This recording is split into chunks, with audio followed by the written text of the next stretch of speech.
You're listening to an Airwave Media Podcast.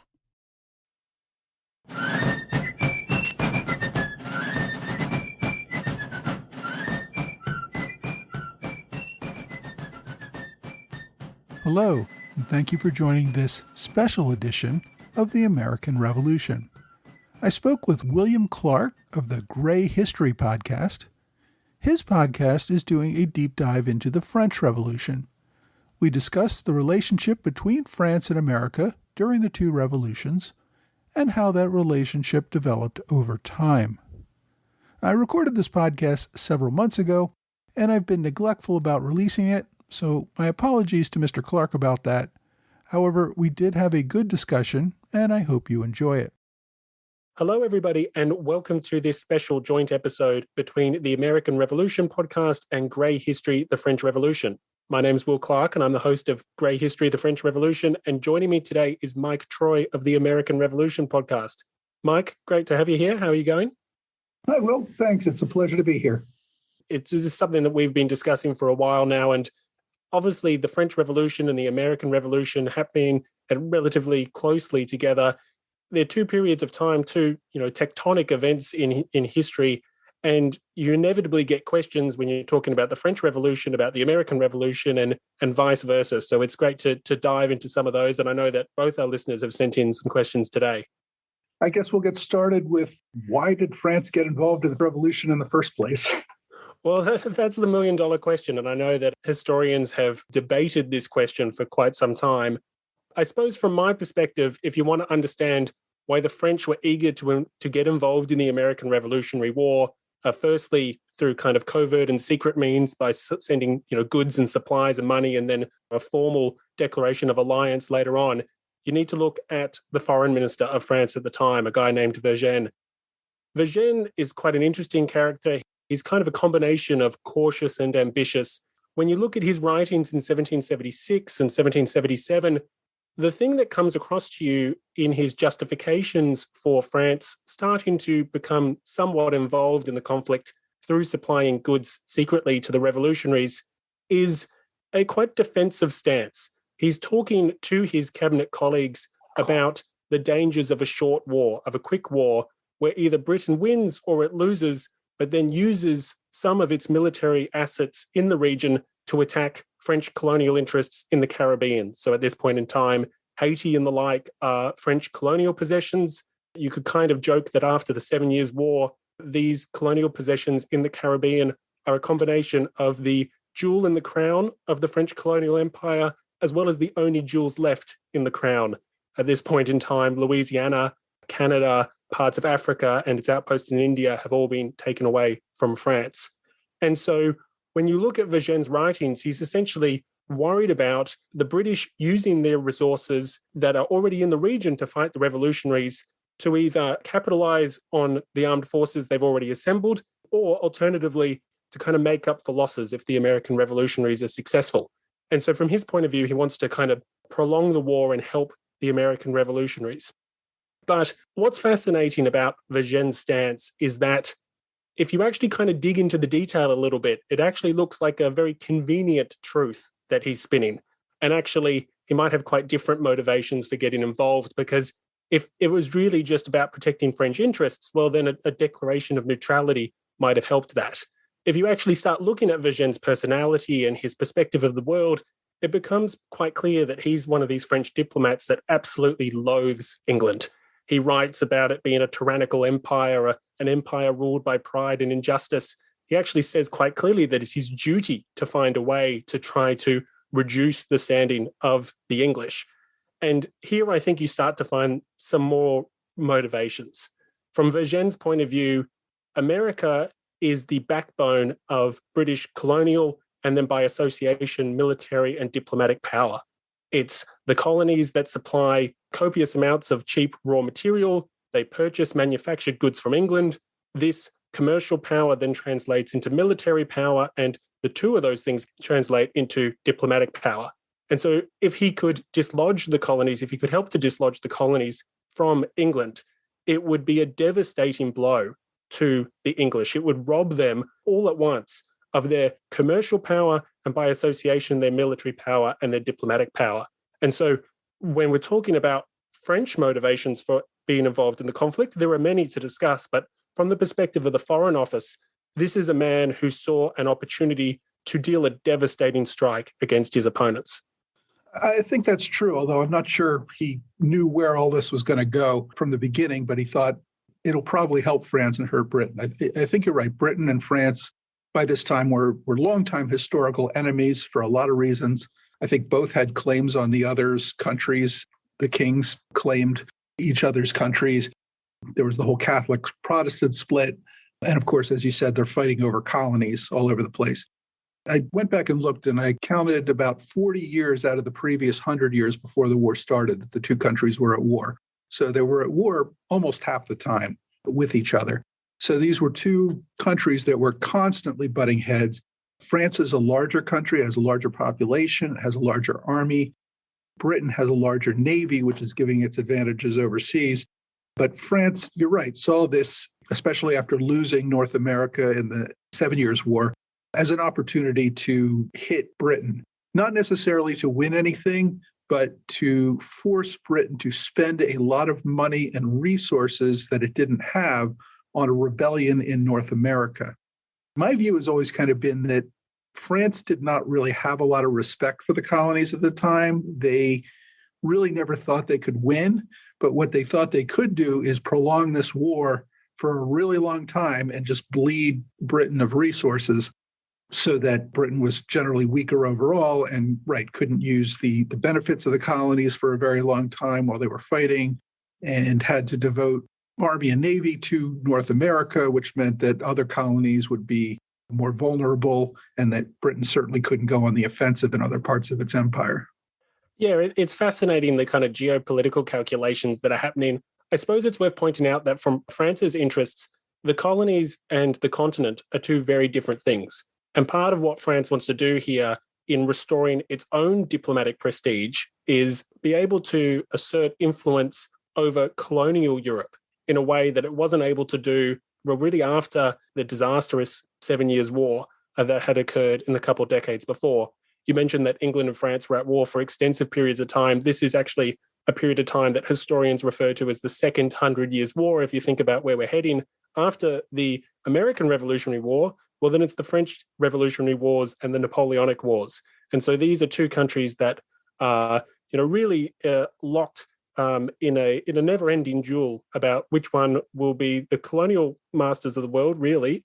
These are the kind of conflicts that determine that, as well as which one will come out on top in America specifically. And you're right that Vergennes and the French cabinet were making up policy as they went along for a period of time. And everyone here is human. They were making miscalculations and they were trying to do with the best that they had. Vergennes, at one point in time, when he's trying to convince the Spanish to come off the sidelines, essentially says that the colonies are so different in their geography and their temperaments that there's no way that any United States would be able to assert itself as a global power for several centuries. Now, obviously, he gets that wildly wrong. So we're not dealing with someone who is a genius by any means. He's just playing the cards that are dealt to him in a way that he sees best. But I suppose from my perspective, we only really touched on the American Revolution briefly when we were discussing it in the French Revolution podcast. One of the things that we didn't get into, which I think a lot of people would be quite interested in, would be what this French assistance actually looked like. When we talk about French intervention, what did that actually mean on the ground? And you do see some historians claim that without French help, the American cause for independence at that point in time would have been doomed. Do you give that any credit? And what are your thoughts on that? I do think that's true, that the Americans would have, without French assistance, would have been in almost impossible situation. Even with the assistance, they were in an almost impossible situation at the beginning. The American Revolution began outbreak of hostilities in 1775 with the battles of Lexington and Concord. Almost immediately, the colonies sent diplomats over to France to see if they could get some assistance or even an alliance, although that was kind of a dream at the beginning. France, as I said, had already expressed an interest in seeing what was going on with the colonies. The source of fighting between the colonies and Britain actually began in the mid-1760s with the passage of the Stamp Act in 1765.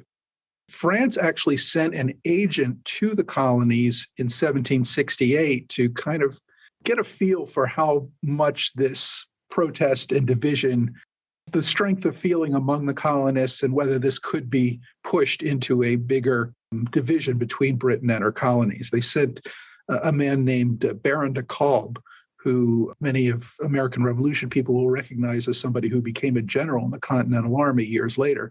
But he actually went as a French agent to America, posing as a Prussian general, because obviously French officers were not very welcome in the colonies at the time, and inspecting military defenses and getting the feel of the colonists for how much they really oppose things. Now, that's a long introduction to actually getting to answering your question, which was more about what did the Americans want to do to get French aid. At the first, they just sent one person over to France, Silas Deane, to act as an agent. And he was largely, at least publicly, ignored by the French court, because what France really did not want to happen in 1775 was start another war with Britain. They were still rebuilding their navy from the 7 Years' War. They were still trying to restore their treasury from the 7 Years' War. And they really did not want an all-out war with Britain at this time. But they were, as you say, interested in sowing division between Britain and her colonies. And so they began giving covert aid to the Americans through Silas Deane. Officially, as I said, Vergennes would not meet with Silas Deane, but he did say, you may want to go speak to a guy named Beaumarchais, who was, for all intents and purposes, a private citizen. Some people know Beaumarchais because he wrote several famous plays, including The Barber of Seville. He was also, in his younger years, a very close friend, and some historians have credibly argued a homosexual lover with a very important arms dealer in France. So he knew a lot about international arms trade. Silas Deane went and spoke with Beaumarchais and found Beaumarchais very interested in providing some support. Now, one problem the Americans had was they had no money. And when you go to buy arms on the international market, sellers usually like to have some money. Beaumarchais said, no problem. We'll give you a line of credit. You can buy a lot of stuff, and we'll deal with the costs later. Now, Beaumarchais was not a nice guy. Maybe he was, but he was not doing this because he was a nice guy.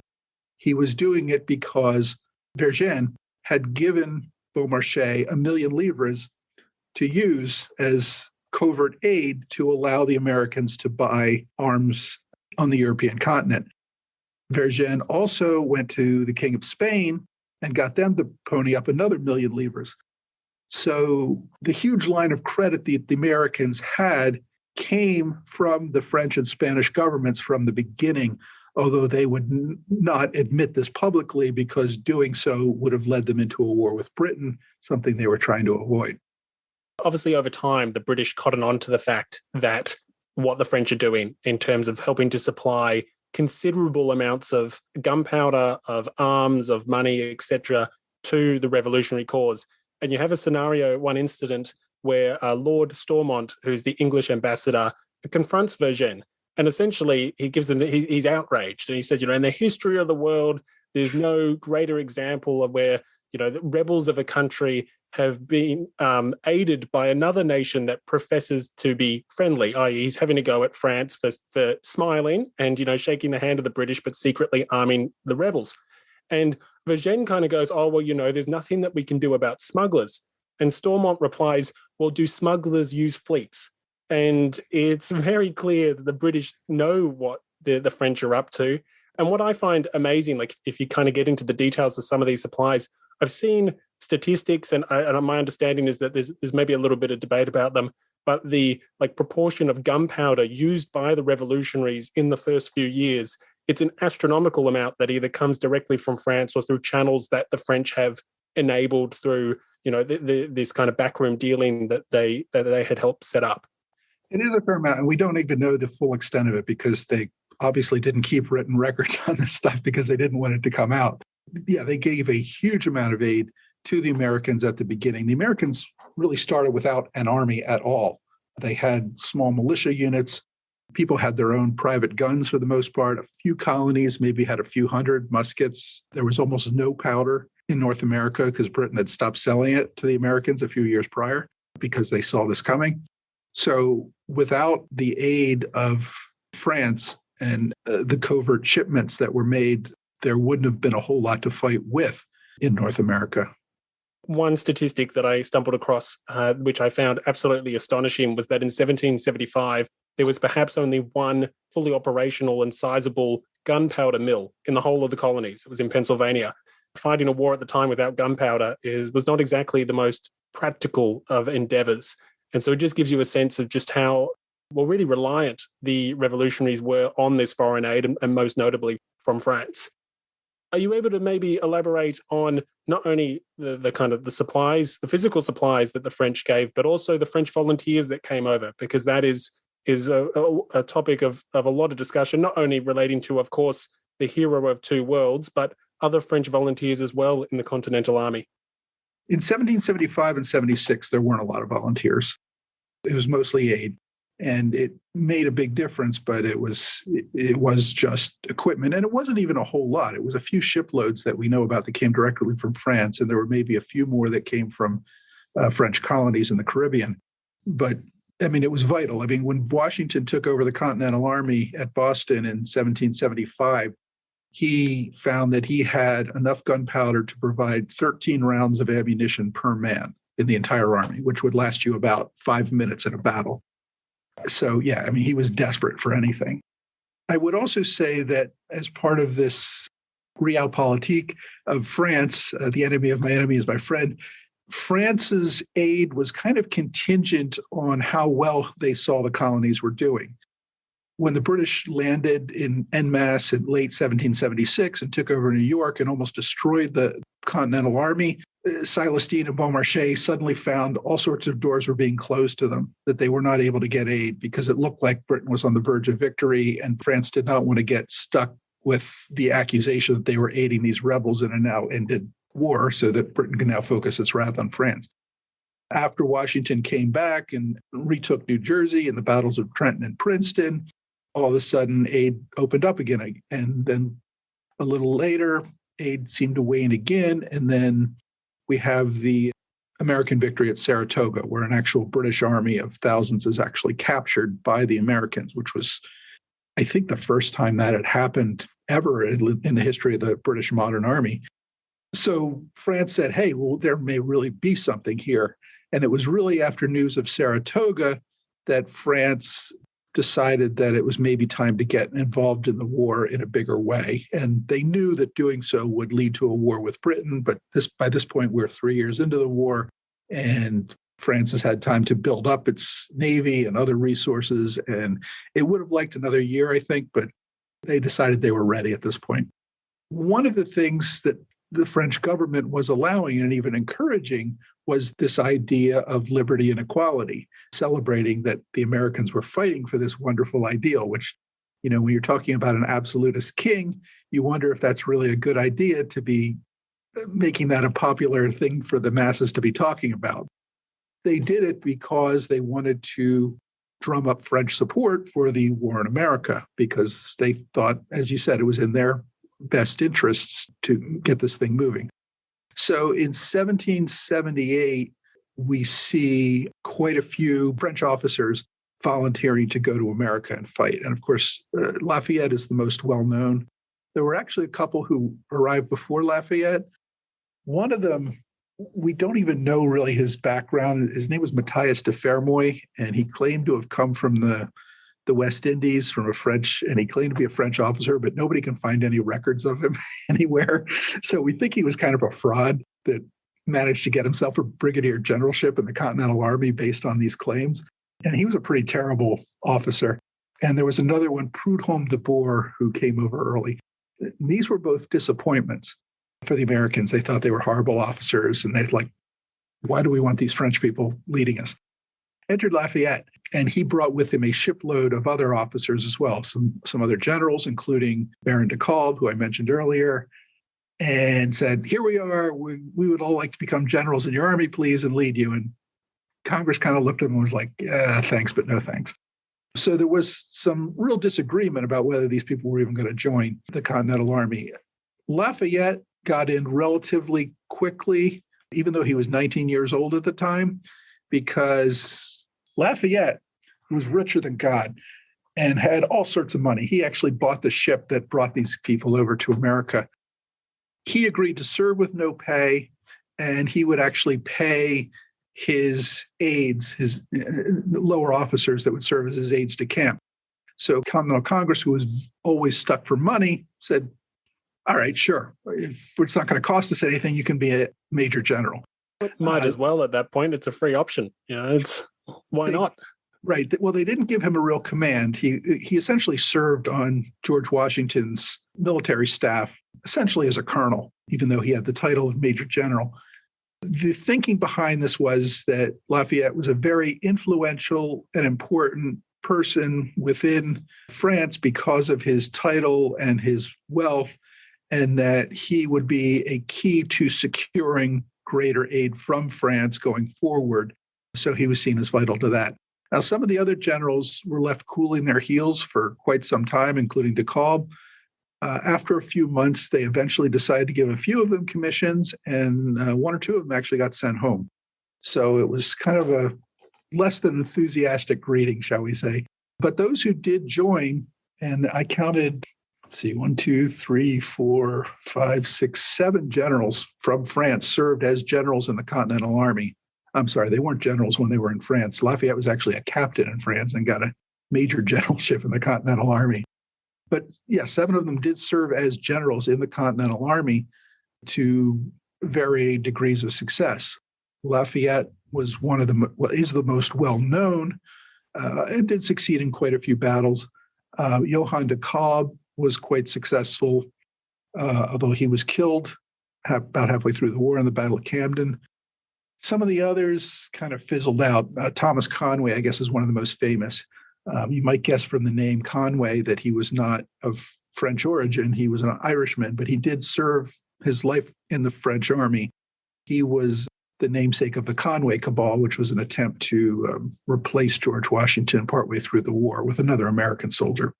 So, yeah, the French did play some important roles in several battles and were key to linking the Americans and France to this cause.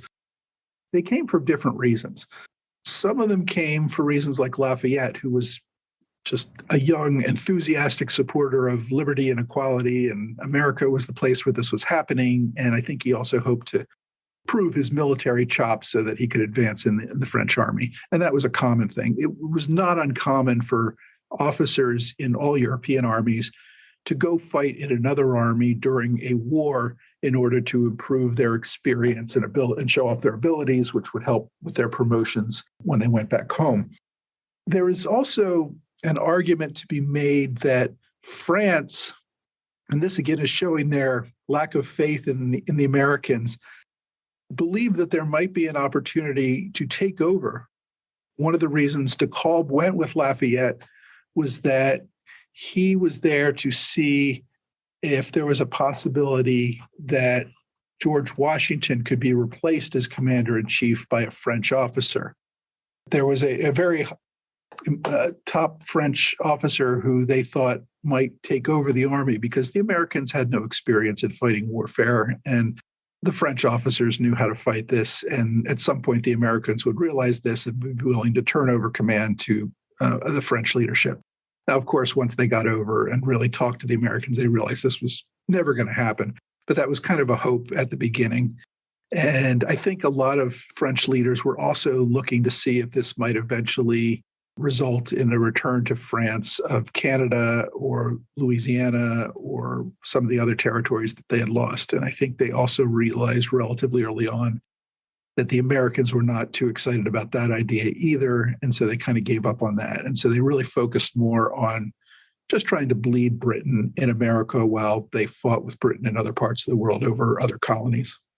Yeah, well, as part of the, I suppose, Treaty of Alliance between the two countries, between the US and France, France actually essentially renounces its territorial claims to large parts of North America. So right from the get-go, once they formally enter the conflict, it is clear that regaining territories that they had previously controlled in the decades prior is just not a viable possibility.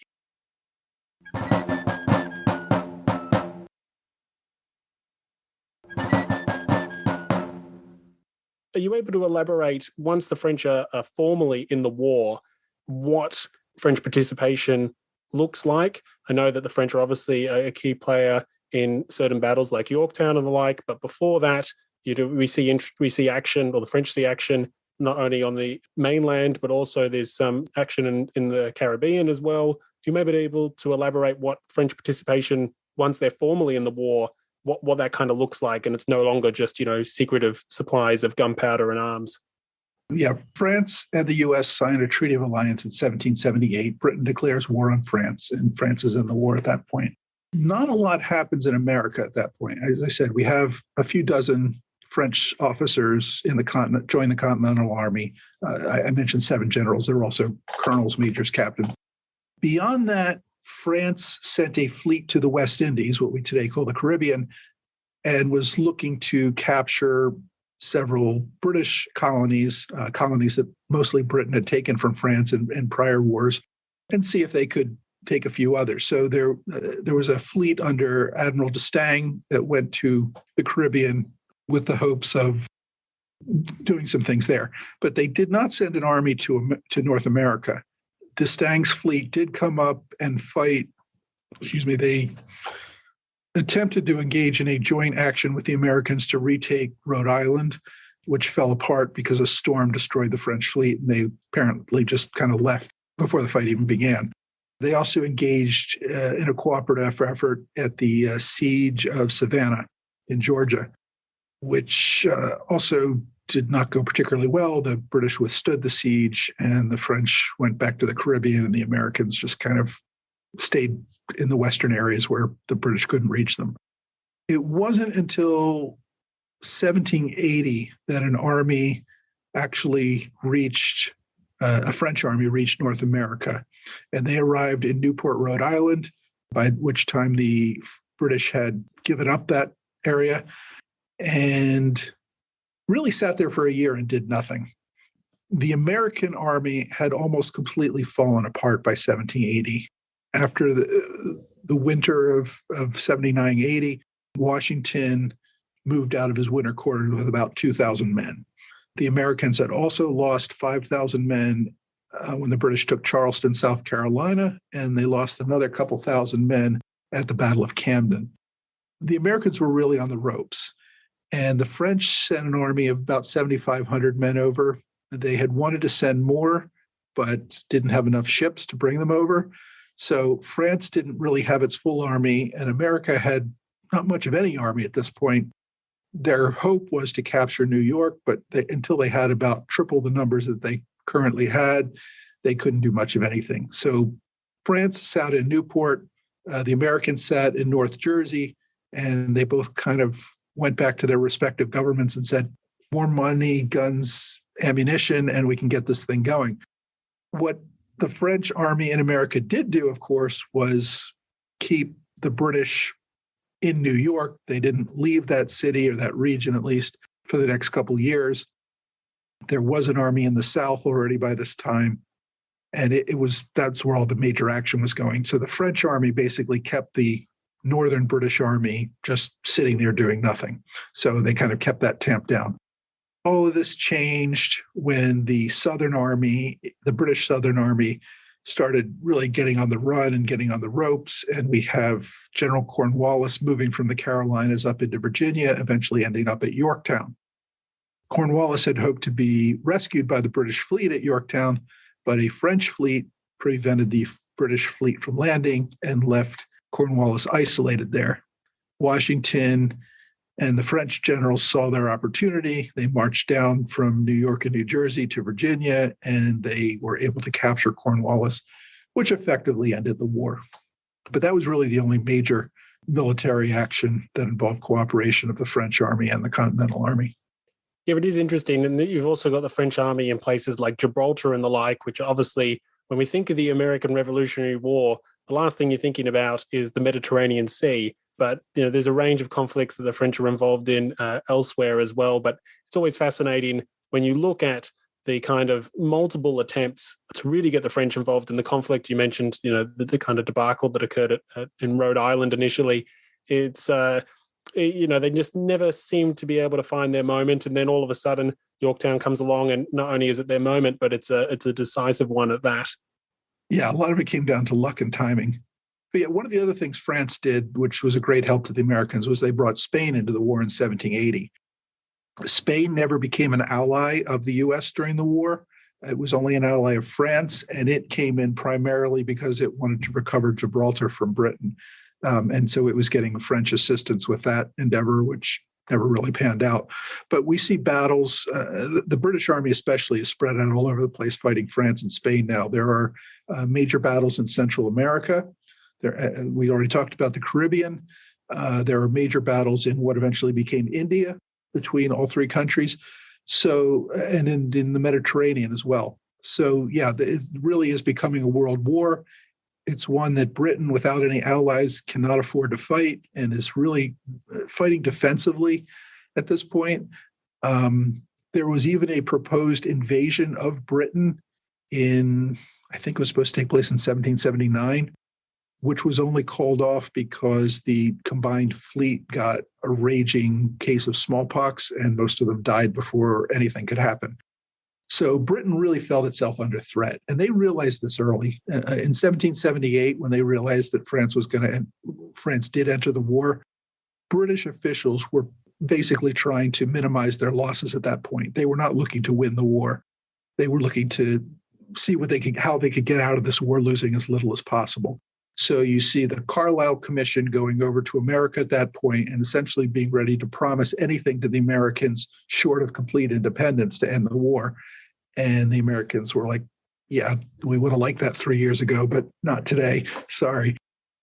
We see that Britain pulls out of Philadelphia, which they had conquered, because they don't want to be in too many different areas where they may get pinned down. So they really just kind of squirrel away in New York and send an army, as I said, to the South, because they did think that there were a lot of loyalists in the South and that they would at least be able to maintain control of these Southern colonies when a peace accord was finally reached. They would only have to grant independence to New England and some of the mid-Atlantic states rather than the Carolinas and Virginia and all that area. Yeah, no, Britain was definitely under threat. And that's the thing, even just the threat of invading the home islands was enough to divert British resources, substantial British resources elsewhere. And this was a problem that really the Brits had, where they had to be, they had to deploy reasonable resources, not only to America, but the Caribbean. You mentioned that there was substantial conflict in Gibraltar, India, the home islands. It was a mess, to say the least. I don't envy British planners. Yeah, I mean, one of the things to think about is that the entire British Army worldwide at the beginning of the war was about 50,000 men. They sent an army of 50,000 to New York to retake it between New York and Quebec in 1776. So there was a massive buildup between the beginning of the war and in 1775 and 1776, because they still needed to keep soldiers in places like Minorca and India and Ireland, and of course defending the homeland of Britain. So they did get some Hessians to supplement their forces, but there was a massive buildup within Britain, and this was a huge cost that they couldn't afford. And when the home islands were threatened, when France and Spain entered the war, they had to pull tens of thousands of troops out of North America. So we're looking at more like maybe 15 or 20,000 British and Hessian troops in North America instead of 50,000. So they were just pulling back and doing a complete holding action because they were worried about London being invaded and things like that. And so they had to redeploy troops where they needed them. One of the things that I've always found interesting is how the war ended, in particular treaties and discussions around perhaps maybe agreements that the Americans and the French had around negotiating together, and how much that actually occurred once treaties were signed. Are you able to elaborate on what that process looked like and what the various stakeholders walked away with, and maybe who was happy and who was less than joyful? Right. Well, as I said, the Franco-American Treaty was signed in 1778, and it basically said that both sides would continue the war with Britain until Britain made peace with both of them. So in other words, one side couldn't bow out early. After Yorktown in late 1781, when news of that reached Europe in early 1782, Britain had decided the gig was up. They needed to accept American independence at some level, and they were ready to sign a treaty at that point. Treaty negotiations began in Paris between American and British officials, but French officials were watching this very closely because they still had an all-out war going on with Britain, and France had signed another treaty with Spain saying that they would not end the war until Spain had decided to end the war. Spain was still looking to recover Gibraltar and a few other places. So the war raged on for another year. British and American negotiators essentially sat in Paris arguing, but not really coming to any conclusions. And one of the reasons the Americans got what I think was a very generous settlement was that Britain just wanted to do whatever they had to do to get America out of the war. And so they were willing to give them all the Western lands and all the Northwest Territory, which Britain essentially still held at that point, and give them fishing rights off Canada, and just a whole range of things. So Americans were absolutely happy with the negotiated agreement, which was finally signed and finalized in September of 1783. By that point, the French and Spanish had pretty much wrapped everything up. There was a major fight going on. I think there was one final attempt at retake Gibraltar around that time, which failed. But the French and Spanish also signed peace treaties with Britain within a couple of months of that. Everybody knew it was coming, and so that's why they were willing to let the Americans sign the treaty when they did. So yeah, the war ends in 1783. Everybody goes back home basically to lick their wounds, except for the Americans, who have tons and tons of land that they never had before and no further threats to them, except from some Indian tribes, and are ready to greatly expand. Yeah, you can definitely see why the Americans thought they got a great deal out of the Treaty of Paris. Yeah, it was an amazing deal for them. And I think British negotiators thought, well, this will stand for a few years, and at some point we'll be back at war, and we'll just take all this back from them when we're in a better position to do so. That did not happen. No, and neither did the French. We were discussing French motivations before, but France did see some territories return to it, but not significant territories by any means. Obviously, Canada remained in British hands, and Louisiana was also lost to France, at this point in time. But yeah, I think it's fair to say that the people walking away from the treaty with the best deal with the Americans, the British were licking their wounds, and the French had successfully humiliated Great Britain. They had weakened their rival, but especially given the cost of French participation, it's, I think the jury was out about whether their intervention was worth it or not. Yeah, Britain was heavily bankrupted after the war, but so was France. Wars are very expensive, especially at this time, professional armies and a lot of expenses. One of the reasons that Britain and France weren't at war for 100 years of the 100 years prior to the American Revolution was they needed breaks from time to time to save up money and rebuild their resources so they could go at it again. And this was one of those times. They were basically both trying to rebuild their treasuries, rebuild their militaries for what they inevitably knew would be the next war in a few more years. They were at war at the start of 1793, so it's a 10-year peace, not even. France obviously went through some unexpected changes during that time, which you obviously covered in much more detail in your podcast. The beginning of the French Revolution, which led to the next war with Britain, the United States was treaty obligated to assist France in a war. But the United States did not have a military after the American Revolution. They had a few naval vessels, which they actually gave to France after the American Revolution. They cut their Continental Army down to, I think it was as low as like 100 men at one point. Those 100 men were mostly sitting in forts to make sure that people didn't steal the cannons and melt them down for scrap metal or something. So there was no military in the U.S. And so when France was getting ready to go to war, there was a lot of debate in America. Well, should America return the favor of its ally and go back to war with Britain again? And the decision was no, not only because they didn't have the resources, But there was the argument that France started this war by attacking Britain, and therefore they were not treaty obligated to assist France in a war of aggression. The other argument that you also had, it's fascinating. Maybe if we do a round two sometime, we can get into the Washington administration and their view and public perceptions of France as it goes through its revolution and obviously goes through the terror. But the other argument was, of course, that France's government had changed during this period of time. Before France went to war with Great Britain at the start of 1793, it was already at war with the Austrians and Prussians as of 1792. And one of the arguments that you see within America is, well, actually, we made an agreement with Louis XVI and what would be termed now the old regime. And by this point in time, there is a completely new constitutional arrangement in France. We have a constitutional monarchy. And then by the end of 1792, we actually have a French Republic. And so one of the arguments by Americans that are looking to stay out of the war and looking to stay neutral is actually the treaty. Not only is it a defensive treaty, or does not apply in instances of aggression, and the French are always the ones that are declaring these wars initially, but it doesn't apply because the actual signatory to the treaty no longer exists. The French government then is not the French government now. Right. When the French Revolution began, it really divided Americans because they were, even before they started fighting foreign powers, should we support the king who supported us, or should we support the cause of liberty and revolution? And the Federalists were more on the side of the king, and the Democratic Republicans, led by people like Jefferson, were more on the side of the revolution. And it's also interesting, you see people like, say, Thomas Paine, who's obviously kind of an Anglo-American, but an American, quite influential in the American Revolution due to common sense.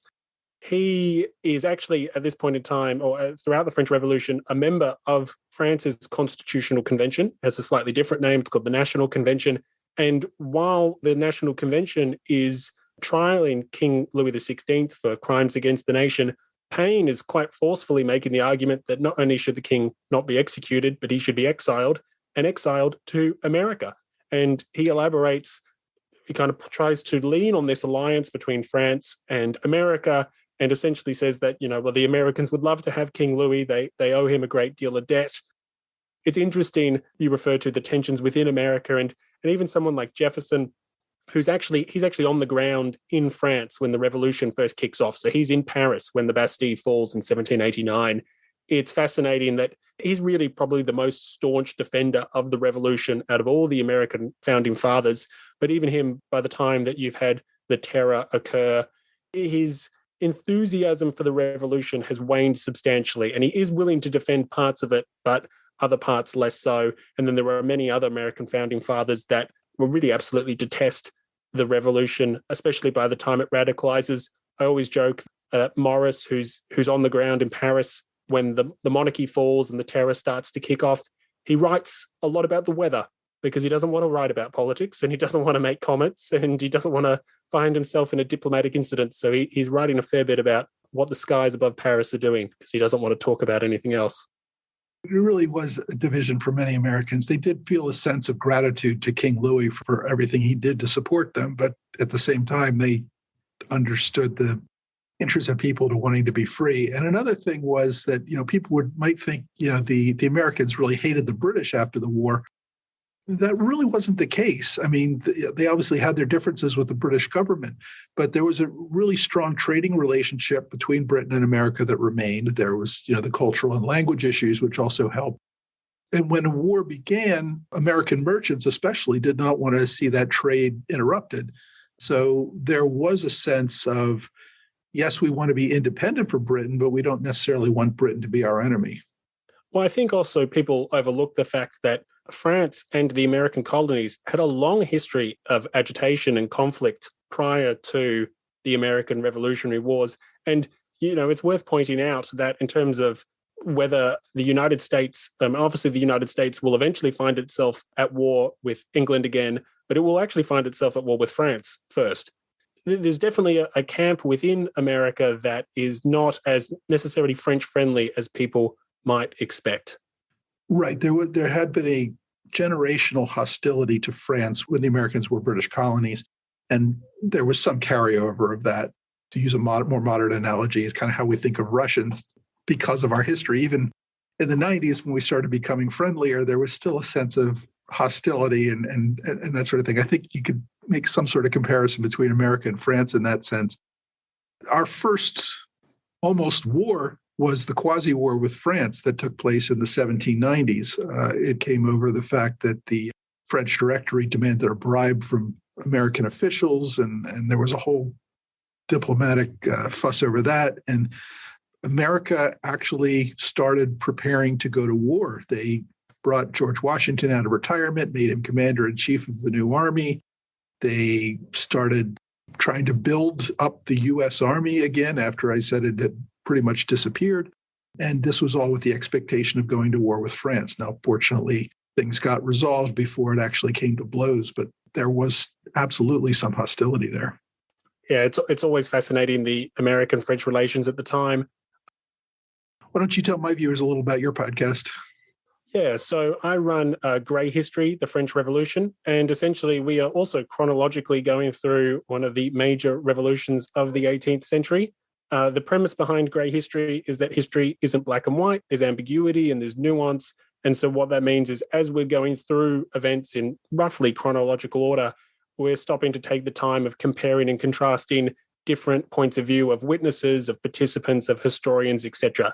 So it's quite detailed. Episodes average about an hour in length, and we're just about to hit episode 50, and King Louis XVI has just lost his head. So we are approaching the terror. We are very much wading into the grey, and it is an absolutely fascinating period of time for those people that aren't as familiar with the French Revolution.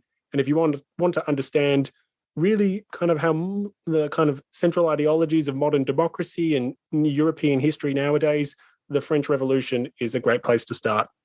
Well, great. Well, Mike, thank you very much for your time today, and maybe we'll do a round 2 in the future and cover a few more things. I know there's no shortage of questions that relate to the intersection of the American and French revolutions. It's been an absolute pleasure, and thank you for your time. Thanks, Will. It's been a pleasure talking to you. I'd like to thank William Clark for a very enjoyable discussion. If you would like to hear more from him and learn more about the French Revolution, please check out the Grey History Podcast, which is available on all major podcast platforms. You can also view his website at greyhistory.com. That's GREY history.com. Well, that's all for this week. I hope you will join me again next week when we return to our regular episodes of the American Revolution podcast.